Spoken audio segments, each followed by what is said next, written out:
क्या शुभ अवसर मिला है। यह समय बड़े बड़े राजा महाराजाओं को, सेठ और साहूकारों को, धन और दौलत वालों को नहीं मिला करते।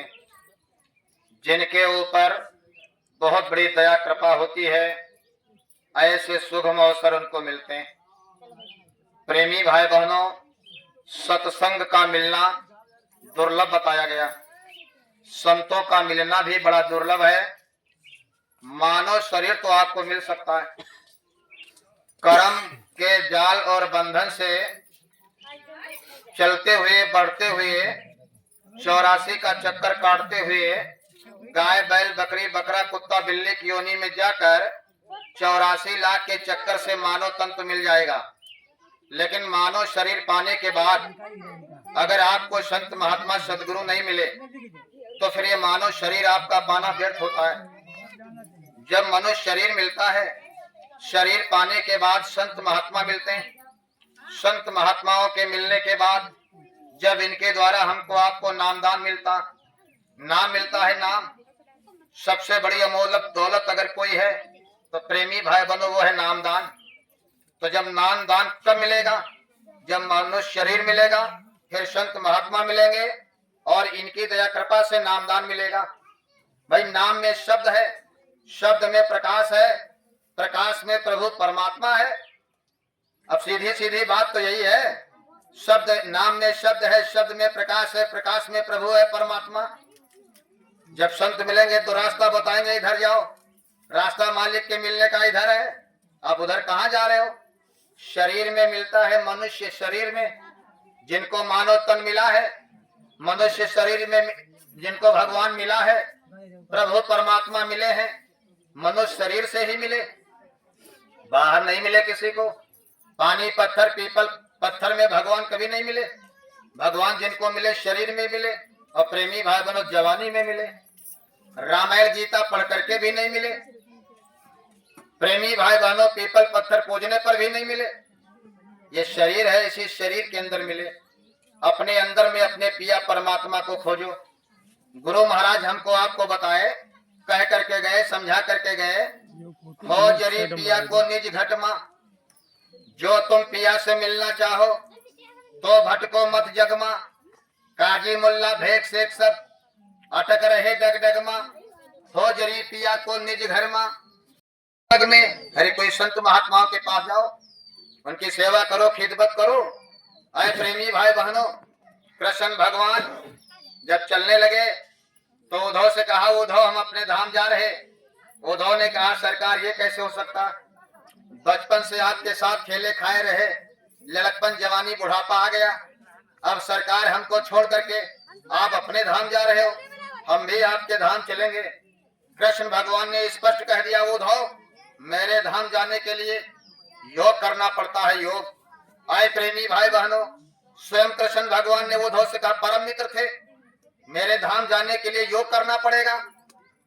कहा सरकार हमको तुमने बताया नहीं, कहा तुमने पूछा नहीं, अब बुढ़ापा में बताया जाओ योग कैसे करोगे? बद्री आश्रम चले जाओ, वहां महात्मा मिलेंगे, संत मिलेंगे, उनकी सेवा करना, खिदमत करना, महात्मा प्रसन्न हो जाते हैं। संत हृदय नो नीच समाना, संतों का हृदय मक्खन जैसा नरम मुलायम होता, दया के सागर हैं। अब पूछेंगे क्या चाहिए आपको? कह देना सरकार हम कन्हैया के धाम जाना चाहते हैं, कृष्ण के धाम जाना चाहते हैं, तब वो आपको नाम दान दे देंगे, नाम देंगे। और जब नाम मिल जाएगा तो नाम की डोरी पर बैठ करके ही दुनिया संसार के प्रेमी इस धराधाम पर आए थे। नाम की डोरी पर बैठ करके ही प्रेमी भाई बहनों अपने परम धाम को जाओगे आप। तो जब दूसरा कोई रास्ता है ही नहीं, अब आप संगत में आ गए, गुरु कर लिया। जरा गुरु महाराज के वचन वाणियों को आप समझें। हर आदमी आता है, हर प्रेमी आता है, और वक्ता भी आकर के बोलते हैं। पहली बात कहते हैं कि श्लोक बोलते हैं, बस एक ही बात पर हम अमल करेंगे, और एक ही शब्द से अगर हमारा परमार्थ न बन जाए, लेकिन बस ये है कि महात्माओं की बात पर तो अमल करना पड़ता है। कहते हैं ध्यान मूलम गुरु मूर्ति। अगर इस दुनिया संसार में किसी का ध्यान करना है तो गुरु के स्वरूप का करो। ध्यान मूलम गुरु मूर्ति, पूजा मूलम गुरु पादुका। अगर किसी की पूजा करना है तो प्रेमी भाई बहनों गुरु के चरणों की करो। पूजा करना है तो गुरु के चरणों की। मंत्र मूलम गुरु वाक्यम। अगर कोई मंत्र जंतर का जाप करना है, पढ़ना है, तो गुरु महाराज ने जो हमको आपको मंत्र दिया है, प्रेमी भागो, ये हमारा मंत्र हमको सदा के लिए पार कर देगा, आत्मा का निजात मुक्ति दिला देगा। तो इस मंत्र का आप जाप करो। मोक्ष मूलम गुरु कृपा, गुरु की दया कृपा हो जाएगी, मोक्ष और मुक्ति आपको मिल जाएगा। मुक्ति गुरु के चरणों में मिलती। मुक्ति कहाँ मिलेगी? गुरु के पास मिलेगी, गुरु के चरणों में मिलेगी। बाहर मुक्ति कहीं नहीं है। प्रेमियों, संत महात्मा कहते हैं, अरे मुक्ति पाना चाहो जगत में, भक्ति कैलो भाई, और बिन भक्ति 84 में जई हो, कोटिन करो उपाय, देहिया मानुष के ना पई हो। जय हो यमपुर नागरी, मनि हो नाय जोइन के बतिया, जय हो यमपुर नागरी।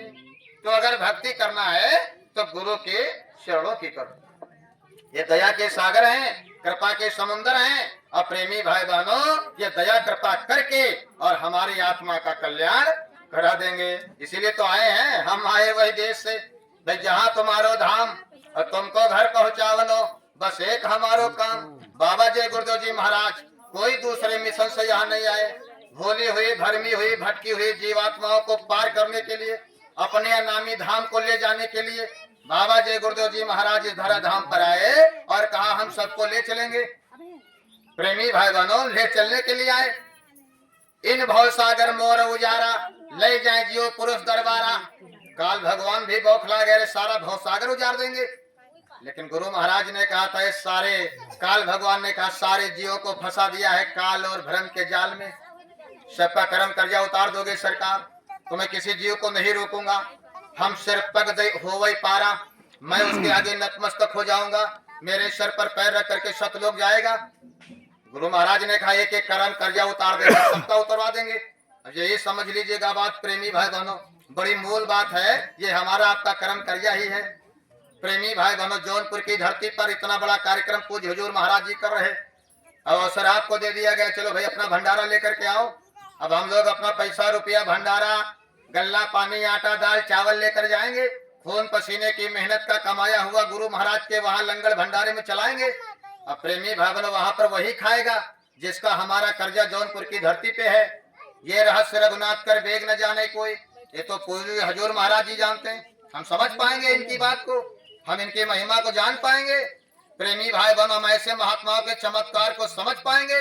बड़े बड़े लोग नहीं समझ पाए, हम आप क्या समझेंगे। इसलिए गुरु जो कहे करो तुम सोई, बस उतना ही करना है हमको आपको जितना गुरु हमको आदेश देते हैं। बगैर गुरु के आदेश कोई काम नहीं। माता पिता और गुरु की बानी, बिना ही विचार करो सो बजानी। माता पिता गुरु का आदेश हो जाए तत्पर तैयार हो जाओ, उसमें संख्या की जरूरत नहीं है और शंका की जरूरत नहीं है। हुजूर महाराज जी ने आदेश किया है, सब लोग अपना अपना सेवा लेकर के चलो। दाने दाने पर लिखा है खाने वाले का नाम, भाई दाने दाने पर है खाने वाले का नाम। इसलिए जो कर्म कर्जा हमारा आपका है वो पूज्य हुजूर महाराज जी हमारा सब कटवा देंगे, कट जाएगा। और जब हम कर्म कर्जा से मुक्त हो जाएंगे तो प्रेमी भाई बहनों पार हो जाएंगे। लिखा भी है, कर्म के बंधन में बंधकर भोगता भरता, कर्म के बंधन में बंधकर भोगता भरता, काल की ही कैद में फिर जन्मता मरता, संबंध माया मोह से छुटकार ना होगा, गुरुदेव सच्चे नाम का आधार ना होता। मेरे किए गर पातकों पर ध्यान जो देते, तो पापी की पतवार को गुरु हाथ न लेते, मैं डूबता मझधार बेड़ा पार ना होता। अगर गुरु महाराज न मिल गए होते, यही नरक 84 के फिर की नैया डगमगा रही थी। प्रेमी भाई बूढ़ जाते, डूब जाते। था कोई उबारने वाला, था कोई बचाने वाला, लेकिन ऐसे पूज्य हुजूर महाराज गुरु जी महाराज आकर के हमारी नैया को पतवार बन करके। लेकिन अब हम आप समझेंगे कैसे, जरा थोड़ा मोड़ जाइए इधर, हम समझेंगे कैसे। जब महात्मा के सत्संग में आओगे, जब गुरु महाराज के वचनों को सुनोगे, अगर कहते सठ सुधरे सत्संगत पाए, अधर्मी कुकर्मी अत्याचारी शराबी मांसाहारी, प्रेमी भाई जब गुरु के वचनों को सुनेगा आकर के बैठ करके, तब उसकी समझ में आएगा ये अंडा खाना खराब है, मांस खाना खराब है, मछली खाना खराब है, ये अंडा मछली बड़ी खराब चीज है। ये अंडा कहाँ से बनता है, कैसे बनता है, ये अंडा नर पक्षी का पेशाब, मादा पक्षी का मासिक धर्म, इतनी गलीज गंदी वस्तु है, इसको नहीं खाना चाहिए। लेकिन जब संतों के सत्संग में आओगे, ऐसे प्रेमी भाई बहनों 3 नशेड़ी आ रहे थे, रास्ते में 3 नशेड़ी चले आ रहे थे। अब महात्मा तो इधर सत्संग बोल रहे, तो महात्मा ने सोचा अगर ये तीनों आकर के मेरे सत्संग में बैठ जाएं, तो चलो हम इनको ऐसा सत्संग बताएंगे, ऐसे सत्संग के वचन बोलेंगे, इनका नशा छूट जाएगा, परमार्थ का रास्ता मिल जाएगा, मानव शरीर पाना सार्थक हो जाएगा।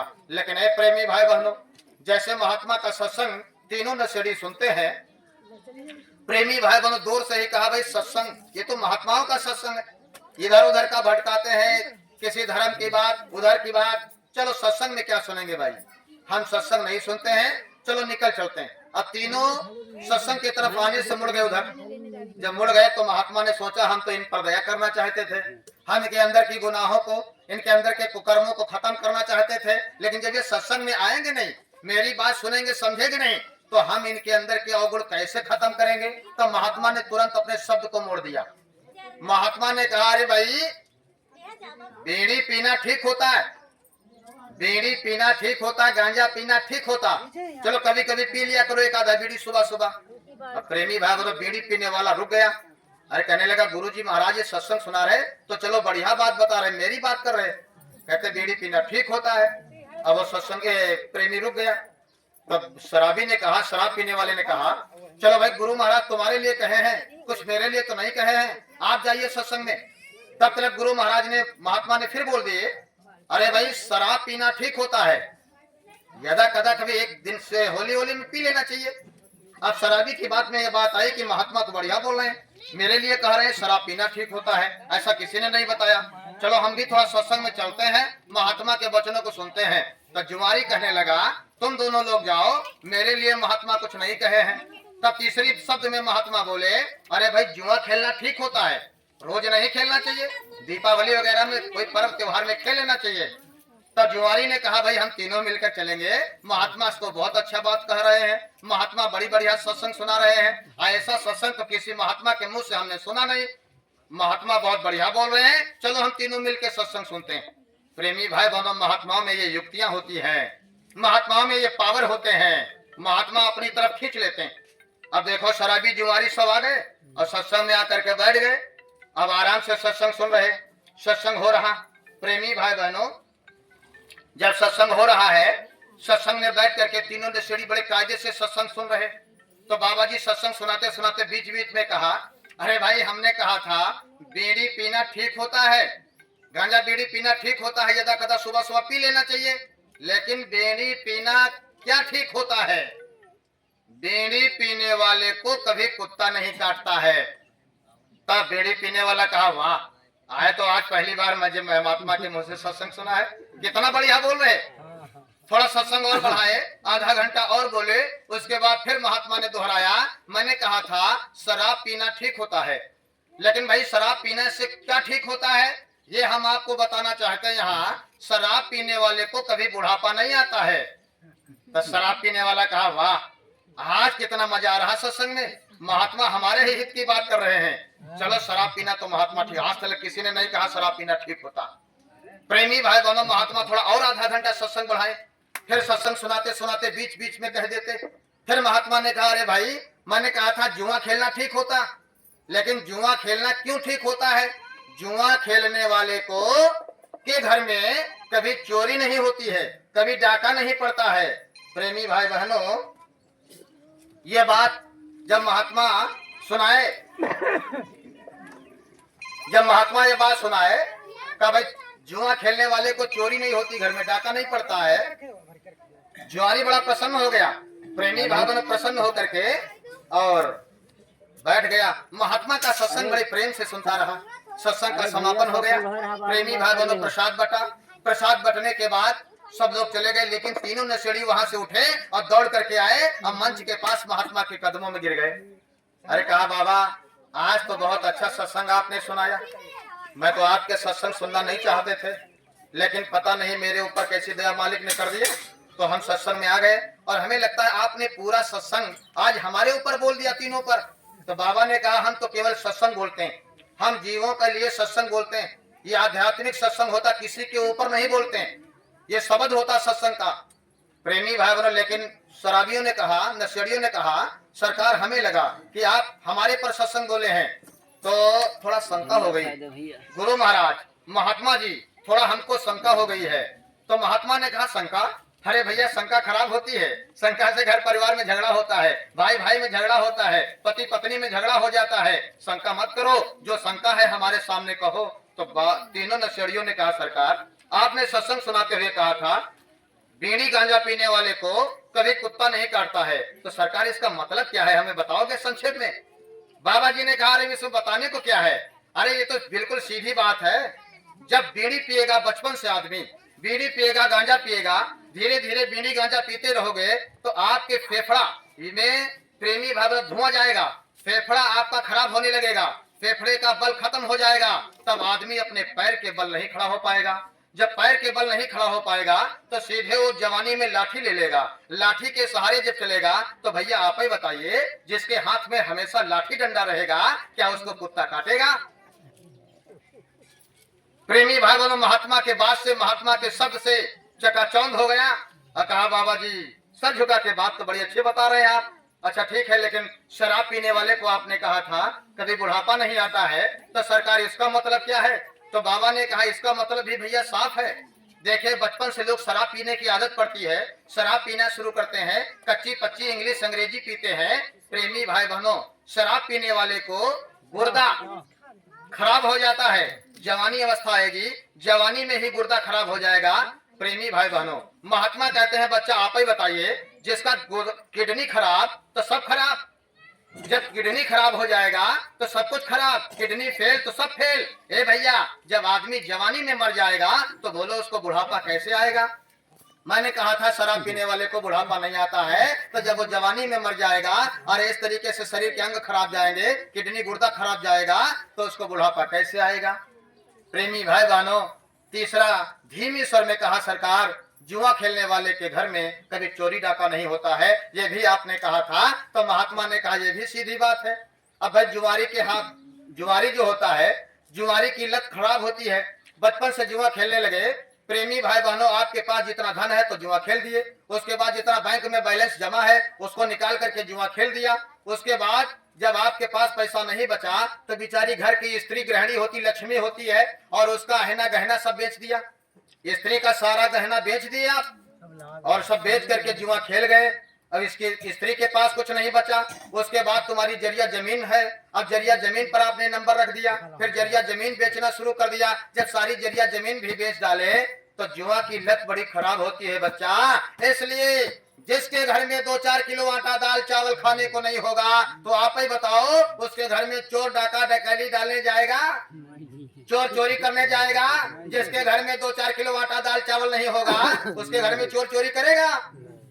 प्रेमी भाई बहनों, तीनों नशेड़ी महात्मा के कदमों में गिर जाते हैं, पैर पकड़ लेते हैं और कहा, सरकार बड़ी भाग्य मानुष तन पावा। ये तो मैंने रामायण में सुना था, बड़ी भाग्य मानुष तन पावा, असुर दुर्लभ, देवताओं को दुर्लभ ये शरीर है, और सरकार आपको हमको मिल गया है, लेकिन हम जान नहीं पाए, हमें कोई बताने वाला नहीं मिला, हमें कोई समझाने वाला नहीं मिला। इसलिए सरकार, हम तो सोचते थे सब खाने के लिए ही बना है, और हम मांस मछली अंडा शराब गांजा भांग सब पीने खाने लगे। लेकिन सरकार, आज ये अमूल्य सोने जैसा कीमती सुंदर शरीर आपके सत्संग के द्वारा हमारे ऊपर प्रभाव डाल दिया, इसलिए आज के बाद हम कोई शराब नहीं पिएंगे, कोई नशा नहीं करेंगे, जुआ वगैरह कुछ नहीं खेलेंगे। सरकार, आज से हम एक मानव इंसान बन करके जिएंगे, भजन और भक्ति करेंगे। तो प्रेमी भाई बहनों, विचार करिएगा, आप जितने लोग सुधरे हैं वो सब महात्मा के शब्द से सुधरे, महात्मा के बात से सुधरे। लाठी डंडा की चोट तो ठीक होती, लेकिन महात्मा की चोट, शब्द की चोट, प्रेमी भाई बहनों, हमारे आपके अंदर के जीव विकारों को